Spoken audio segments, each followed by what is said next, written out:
Hello everyone, my name is Adilada and my friend. My name is Muhammad Sakim.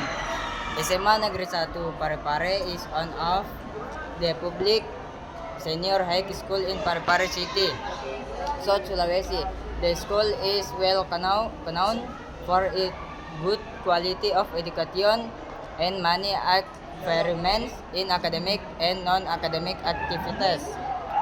SMA Negeri 1 Parepare has various facilities to support students' learning activities.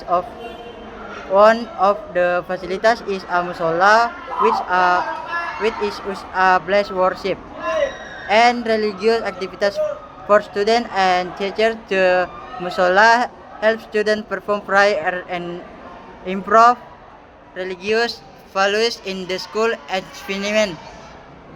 Mas ke dalam.